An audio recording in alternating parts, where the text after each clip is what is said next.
চলতি শীত মৌসুমে আতঙ্কের নাম নিপা ভাইরাস। খেজুরের কাঁচা রসের মাধ্যমে বাদুড় প্রাণঘাতী এই ভাইরাস ছড়ায়।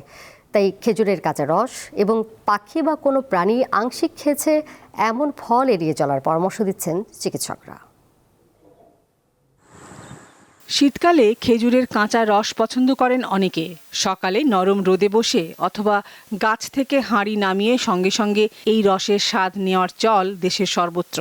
কিন্তু এই কাঁচা রস হতে পারে মৃত্যুর কারণ। চিকিৎসকরা বলছেন, খেজুরের রসে বাদুড়ের লালা ও মলমূত্র মিশে নিপা ভাইরাস ছড়ায়, যা অনেক ক্ষেত্রে প্রাণঘাতী হয়ে ওঠে।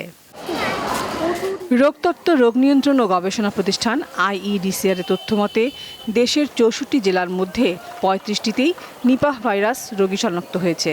এর মধ্যে সবচেয়ে বেশি ফরিদপুর, রাজবাড়ী, নওগাঁ ও লালমনিরহাটে। নিপা ভাইরাসে আক্রান্ত হলে জ্বর, মাথা ব্যথা, শ্বাসকষ্ট, বমি, কাশির পাশাপাশি রোগী অসংলগ্ন আচরণ করতে পারে বলে জানান চিকিৎসকরা।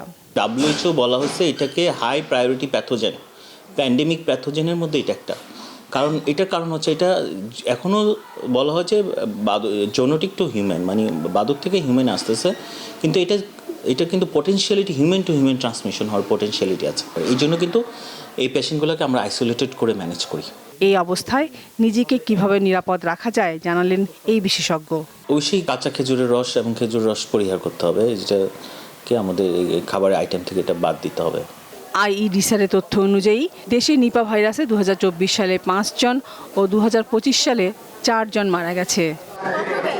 লাবণী গুহ, দীপ্ত সংবাদ, ঢাকা।